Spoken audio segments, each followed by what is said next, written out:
ನಾವು ಏನ್ ಮಾಡ್ತೀವಿ ಅಂತ ಹೇಳಿದ್ರೆ, ಚುನಾವಣೆ ಘೋಷಣೆಯಾಗಿ ಇನ್ನೇನು 6 ತಿಂಗಳು ಚುನಾವಣೆಗೆ ಇದೆ ಅಂದಾಗ ಎಡಿಷನು, ಡಿಲಿಷನು, ವೋಟರ್ ಲಿಸ್ಟ್ ಅಂತ ನಮ್ಮ ಶಾಸಕರು ಹೊರಡ್ತಾರೆ. ನಿಮ್ಮ ಹತ್ರ ಏನು ಮಾಡ್ಲಿಕ್ಕೆ ಆಗೋದಿಲ್ಲ. ನಿಮ್ಮ ಹತ್ರ ಏನು ಮಾಡ್ಲಿಕ್ಕೆ ಆಗೋದಿಲ್ಲ. ನೀವು ಏನಾದ್ರೂ ನಿಮ್ಮ ವೋಟರ್ ಲಿಸ್ಟ್ ಅನ್ನ, ನೀವು ಈ ಅಕ್ರಮವನ್ನ, ಈ ವೋಟ್ ಚೋರಿಯನ್ನು ನಿಲ್ಲಿಸಬೇಕಾದ್ರೆ ಚುನಾವಣೆಗೆ 3-4 ವರ್ಷಕ್ಕಿಂತ ಮುಂಚೆನೆ ಪ್ರತಿ ವರ್ಷ ಸ್ಪೆಷಲ್ ಕ್ಯಾಂಪೈನ್ ನಡೆಯುತ್ತೆ. ನಿಮ್ಮ ವೋಟರ್ ಲಿಸ್ಟ್ ನಿಮ್ ಕೈ ಕೊಟ್ಟಿರ್ತಾರೆ. ಆ ವೋಟರ್ ಲಿಸ್ಟ್ ಅಲ್ಲಿ ನನ್ನ ಊರಿನವನು ಅಲ್ಲದವನು ಯಾರಿದ್ದಾರೆ ಅಂತ ನೋಡಿ. ನಿಮಗೆ ಪರಿಚಯ ಇರುತ್ತೆ. ನಿಮ್ಮ ಊರಿನಲ್ಲಿರುವಂತವರ ಪ್ರತಿಯೊಬ್ಬರ ಪರಿಚಯ ಇರುತ್ತೆ. ನಿಮ್ಮ ಊರಿನಲ್ಲಿ ಬಿಜೆಪಿಯ ಮತದಾರರು ತೀರ್ಕೊಂಡಿದ್ದಾರೆ, ಆದ್ರೆ ಚುನಾವಣೆ ದಿವಸ ಅವರು ಜೀವಂತ ಆಗುವ ಎಲ್ಲಾ ಚಾನ್ಸಸ್ ಇರುತ್ತೆ. ಇದನ್ನ ನೀವು ಕಲ್ತ್ಕೊಳ್ಳದೆ ಹೋದ್ರೆ ವೋಟ್ ಶೇರಿನ ಏನು ಮಾಡಕ್ಕಾಗಲ್ಲ. ಬಿಹಾರದ ಎಕ್ಸಾಂಪಲ್ ಹೇಳ್ತಾ ಇದ್ದೆ ನಿಮಗೆ. ಬಿಹಾರದಲ್ಲಿ ಏನಾಯ್ತು? ಯಾವಾಗ್ಲೂ ಈ ಪೋಲಿಂಗ್ ಪರ್ಸೆಂಟೇಜ್ ಜಾಸ್ತಿ ಆಗತ್ತೆ ಅಲ್ವಾ? ಈ ಪೋಲಿಂಗ್ ಪರ್ಸೆಂಟೇಜ್ ಜಾಸ್ತಿ ಆಯ್ತು ಅಂತ ಹೇಳಿದ್ರೆ ಅಕ್ರಮಗಳು ಜಾಸ್ತಿ ಆಯ್ತು, ಬಿಜೆಪಿ ಗೆಲ್ಲತ್ತೆ ಅಂತ ಅರ್ಥ. ಬಿಹಾರದಲ್ಲಿ SIR ಮಾಡಿದಾಗ 65 ಲಕ್ಷ ಮತದಾರರನ್ನ ಡಿಲೀಟ್ ಮಾಡಿದ್ರು.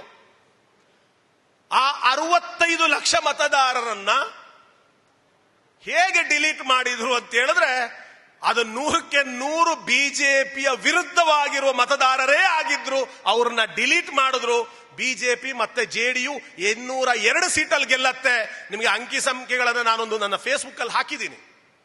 202 ಸೀಟ್ ಏನು NDA ಗೆದ್ದಿದೆ. ಆ 200 ಸೀಟಿನಲ್ಲಿ 128 ಸೀಟ್ಗಳು ಈ 65 ಲಕ್ಷ ಮತದಾರನ ಡಿಲೀಟ್ ಮಾಡಿದಾರಲ್ಲ ಅದಕ್ಕಿಂತ ಕಡಿಮೆ ಅಂತರದಲ್ಲಿ ಗೆದ್ದಿರೋದು. ಅದನ್ನು ಇನ್ನೂ ಅರ್ಥ ಆಗುವ ತರ ಹೇಳ್ತೀನಿ. 202 ಸೀಟ್ ಬಿಜೆಪಿ ಗೆದ್ದಿರೋದ್ರಲ್ಲಿ 128 ಕ್ಷೇತ್ರಗಳಲ್ಲಿ ಒಂದೊಂದು ಕ್ಷೇತ್ರದಲ್ಲಿ ಫಾರ್ ಎಕ್ಸಾಂಪಲ್ 50,000 ವೋಟ್ ಡಿಲೀಟ್ ಮಾಡಿದ್ದಾರೆ ಅಂದ್ರೆ ಬಿಜೆಪಿ ಗೆದ್ದಿರೋದು 25,000 ವೋಟಿಗೆ ಅಷ್ಟೇ. ಆ 50,000 ವೋಟ್ ಡಿಲೀಟ್ ಆಗದೆ ಹೋಗಿದ್ರೆ ಬಿಜೆಪಿ 25,000 ವೋಟಿಗೆ ಸೋಲ್ತಾ ಇತ್ತು. ಅರ್ಥ ಆಗ್ತಿದ್ಯಾ? 2 ಸ್ಟ್ರಾಟಜಿ ಇರುತ್ತೆ ಬಿಜೆಪಿಯಲ್ಲಿ. ಒಂದು, ನಮ್ಮದಲ್ಲದ ವೋಟನ್ನ ವೋಟರ್ ಲಿಸ್ಟಿನಿಂದ ತೆಗೆಯೋದು. ಇನ್ನೊಂದು, ಅವರ ಪರವಾದ ವೋಟುಗಳನ್ನ ಹೆಚ್ಚಿಸೋದು. ಅದು ಬೇರೆ ಬೇರೆ ರೀತಿಯಲ್ಲಿರುತ್ತೆ. ಅದು ಸತ್ತು ಆ ದಿನ ಜೀವಂತವಾಗಿ ಬರೋರು ಇರ್ತಾರೆ, ಆ ಊರಲ್ಲೇ ಇಲ್ಲದೆ ಇರೋರು ಇರ್ತಾರೆ, ಬೇರೆ ರಾಜ್ಯದವರು ಇರ್ತಾರೆ. ಇದನ್ನೆಲ್ಲದನ್ನ ಗಮನಿಸುವಂತದ್ದು ಬೂತ್ ಕಾರ್ಯಕರ್ತರ ಕೆಲಸ. ನೀವು ಎಷ್ಟು ಆರೋಗ್ಯಕರವಾದಂತಹ ವೋಟರ್ ಲಿಸ್ಟ್ ನ ಇಟ್ಕೊಳ್ತೀರೋ ಅಷ್ಟು ಬಿಜೆಪಿಯನ್ನ ಸೋಲಿಸಲಿಕ್ಕೆ ಸುಲಭ ಆಗತ್ತೆ. ಒಂದು ಅಂಕಿ ಅಂಶ ಹೇಳ್ತೀನಿ. ಮೊನ್ನೆನೆ ಬಿಹಾರದಲ್ಲೇ ಸೋತಿರೋದು 202 ಜೈಬೇರಿ. ಇನ್ನು ಸ್ವಲ್ಪ ಬಿಟ್ಟಿದ್ರೆ 243 ತಗೊಂಡು ಹೋಗ್ಬಿಟ್ಟಿರೋರು. ಅದು ಯಾಕೆ ಅದನ್ನ ಉಳಿಸಿದ್ದಾರೆ ಗೊತ್ತಿಲ್ಲ. 2020 ಚುನಾವಣೆಯಲ್ಲಿ ಆರ್ಜೆಡಿ ಪಡೆದಿರುವಂತ ವೋಟಿಂಗ್ ಪರ್ಸೆಂಟೇಜ್ ಏನಿದೆ 23%, 27%, ಅಷ್ಟೇ ಪರ್ಸೆಂಟ್ ಅನ್ನ ಮೊನ್ನೆಯ ಚುನಾವಣೆಯಲ್ಲೂ ಆರ್ಜೆಡಿ ಪಡೆದಿದೆ. ಅಂದ್ರೆ ಟೋಟಲ್ ಮತದಾನ ಆಗಿದ್ರಲ್ಲಿ ಅವರು 27%, 2020ರಲ್ಲೂ ಪಡೆದಿದ್ದಾರೆ, 2025ರಲ್ಲೂ ಪಡೆದಿದ್ದಾರೆ. ಆ ಬಾರಿ 144 ಸೀಟಲ್ಲಿ ಕಂಟೆಸ್ಟ್ ಮಾಡಿದ್ದಾರೆ, ಈ ಬಾರಿ 143 ಸೀಟಲ್ಲಿ ಕಂಟೆಸ್ಟ್ ಮಾಡಿದ್ದಾರೆ.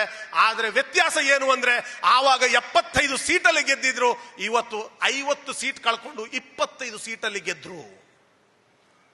ಈ ಜಾದು ಹೇಗೆ ನಡೆಯುತ್ತೆ? ಈ ಜಾದುಗಳು ಹೇಗೆ ನಡೆಯುತ್ತೆ?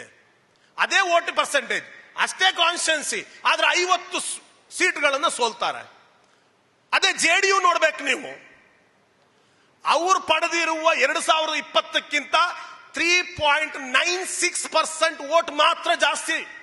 ಮೊನ್ನೆ ಚುನಾವಣೆಗೆ ಏನು ಜಾದು ಏನು ಮಾಡಿಲ್ಲ, 3.96% ವೋಟ್ ಜಾಸ್ತಿ ತಗೋತಾರೆ.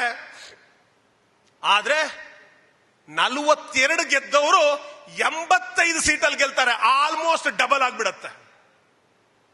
ಇದು ಜಾದು. ಇದು ಇವತ್ತಿನ ಪ್ರಜಾಪ್ರಭುತ್ವದಲ್ಲಿ ನಡೆಯುತ್ತಿರುವಂತಹ ವ್ಯತ್ಯಾಸಗಳು. ನಾವು ಮತದಾನ ಅಂತ ಹೇಳಿದ್ರೆ ಈ ಪ್ರಜಾಪ್ರಭುತ್ವ ಅಂತ ಹೇಳ್ತೀವಿ. ಪ್ರಜಾಪ್ರಭುತ್ವ ನಿಂತಿರೋದು ಯಾವುದ್ರ ಮೇಲೆ? ನಿಮ್ಮ ಮತದಾನದ ಮೇಲೆ.